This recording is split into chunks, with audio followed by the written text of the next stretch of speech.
নামাজ পড়ে 5 ওয়াক্ত, অথচ সুদে টাকা লাগায়। 5 ওয়াক্ত নামাজ পড়ে, ঘোষ না দিলে পাইলে সাইন করে না। 5 ওয়াক্ত নামাজ পড়ে, কপালে কালো দাগ আছে, ওজনে কম দেয়, মানে বেতাল দেয়। হাজি সাহেব মানুষ, বোনের জমিন দেয় না, বাপ মরেছে, মা মরছে, 10 বছর হয়ে গেছে, বোনের জমিন, ভাইয়ের জমিন জবরদখল করে আছে।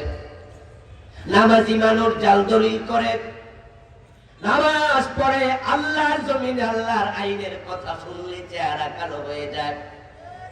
যখনই কোরআনের আইনের কথা বলে, কত টুপিওয়ালা উল্টা রাজাকার বলে গালি দেয়। ইসলামের মাঝে নামাজ আছে, ইসলামের মাঝে সুদ খাওয়া হারাম, সেটাও আছে। ইসলামের মাঝে রোজা আছে, ঘুষ খাওয়া হারাম, সেটাও আছে। ইসলামের মাঝে হজ আছে, ওজনে কম দেয়া, মালে বেজাল দেয়া নিষেধ, সেটাও আছে। নামাজ, রোজা, হজ, যাকাতের কথা যেমন আছে, জমিন যার, আইন চলবে শুধুই তার, আল্লাহর আইনে দেশ চালাতে হবে, আল্লাহর কোরআনের মাঝে সেটা আছে না নাই? আপনি একটা মানলেন, আরেকটা মানলেন না। ইসলাম পূর্ণ মানা হলো কেমনে?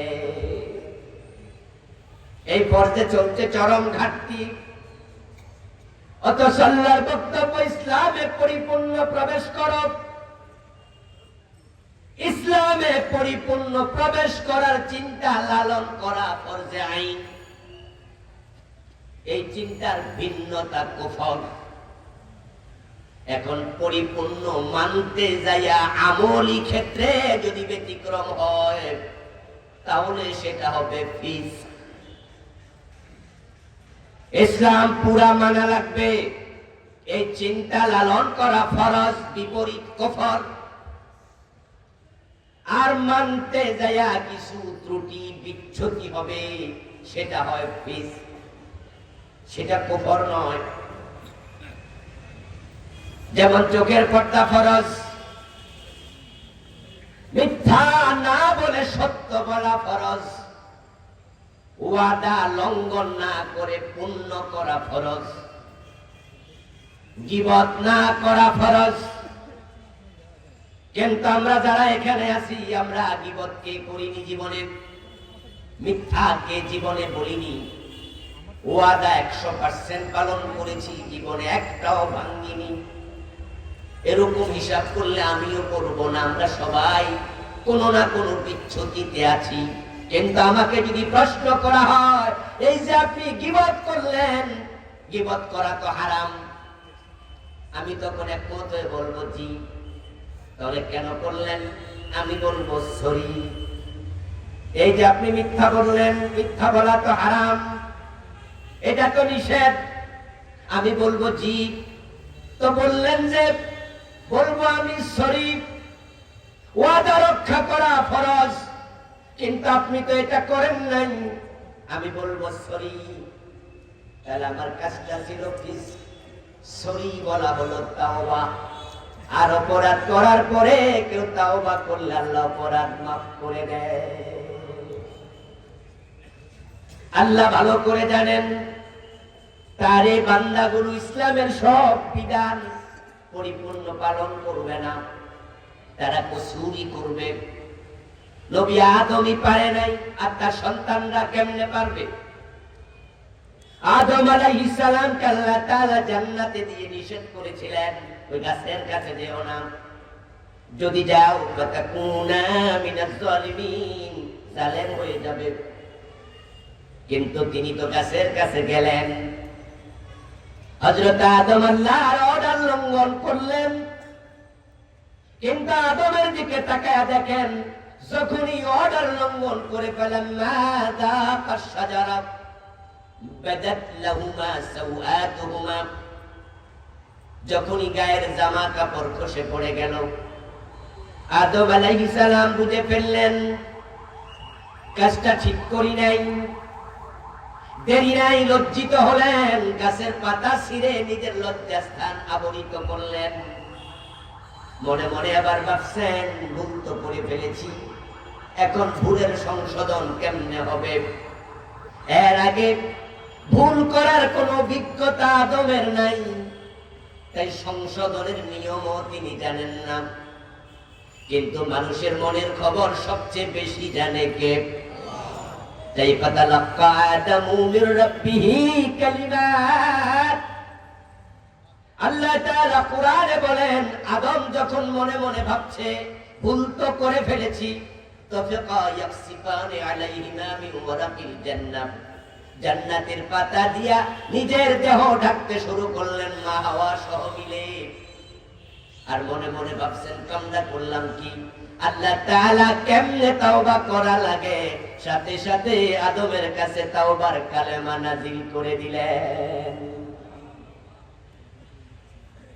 ফাতালাক্কা আদম মির রাব্বিহি কালিমাত ফাতাবা আলাইহি। আদম সাথে সাথে আল্লাহর পক্ষ থেকে কালেমা পেলেন। ওই কালেমা কি ছিল? আল্লাহ আবার কোরআনে বলছেন, ফাকালা রব্বানা যালামনা আনফুসানা। পড়ুন আমার সাথে, রব্বানা যালামনা আনফুসানা ওয়া ইন লাম তাগফির লানা ওয়া তারহামনা লানাকুনান্না মিনাল খাসিরিন। এই আলোচনার মাঝে বারবার ফা শব্দ কি এসেছে? ফাকালা, ফাতালাক্কা, ফাতাবা আলাই। ওলামায়ে হযরত জানেন যে ফা এটা হরফে আতফ। হরফে আতফ তো 10টা, এক একটার এক এক অর্থ। ওয়াও, ফা, সুম্মা, হাত্তা, ইম্মা, আম, আও, বাল্লা, লাকিন, এই 10টা হরফে আতফ। তার মাঝে ফা আসলে তাকিব, একটি কাজ সংগঠিত হওয়ার পর পর আরেকটি কাজ। ব্যবধান বেশিক্ষণ থাকবে না, কিছুক্ষণ পরেই হবে, এটার জন্য আসে পাপ। আর ব্যবধান সহ বলে আসে সুম্মা, সুম্মা লিতারাফি। হযরত আদম আলাইহিস সালামের গাছের ফল ভক্ষণ করা, গা থেকে কাপড় খসে পড়া, তারপর আল্লাহর পক্ষ থেকে কালেমা প্রাপ্ত হওয়া, তারপরে তাওবা করা, টোটাল আলোচনার মাঝে আল্লাহ বারবার বলেছেন ফা। অর্থাৎ আদম নবী যখনই গাছের ফল খেলেন তখনই গায়ের কাপড় পরে গেল। যখনই পরে গেল তখনই মনের মাঝে দুশ্চিন্তা তৈরি হলো, কামনা করলাম কি? অনুশোচনা আসলো, লজ্জিত হলেন। গুনাহ যখন মানুষ করে তখন লজ্জিত হওয়া, অনুশোচিত হওয়া, এটা আদমের চরিত্র। আর অপরাধ করার পরে বুক ফুলাইয়া কথা বলা, অহংকার দেখানো ইবলিসের চরিত্র। আদম আলাইহিস সালাম আল্লাহর একটি কথা শোনেন নাই, ঠিক অনুরূপ ভাবে ইবলিস ও আল্লাহ তাআলার একটা কথা শোনেন নাই। আদম আল্লাহর একটি কথা না শুনেও তিনি নবী, তিনি আমাদের বাবা, তিনি জান্নাতি। আর আল্লাহর একটা কথা না শুনে ইবলিস হয়ে গেল মারদুদ, ইবলিস হয়ে গেল কাফের।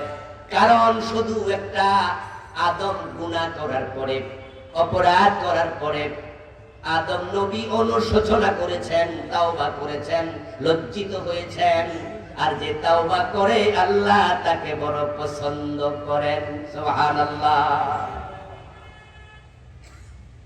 قال رسول الله صلى الله عليه وسلم ألا كلكم خطاؤون خير الخطائين التوابون। নবী মুহাম্মদ বলেছে, ও আদমের সন্তানেরা, তোমরা সবাই কম বেশি গুনাহগার, তোমরা সবাই ভুল করবে। তবে ভুলকারীদের মাঝে আল্লাহ তাকে ভালোবাসে যে ব্যক্তি ভুল করার পরে তাওবা করে। আদম আলাইহিস সালাম তাওবা করলেন, রব্বানা যালামনা আনফুসানা, এই তাওবা করার পরে ফাতাবা আলাইহি, আল্লাহ কোরআন মাজিদে বলছেন, অতঃপর আল্লাহ আদমকে ক্ষমা করে দিলেন।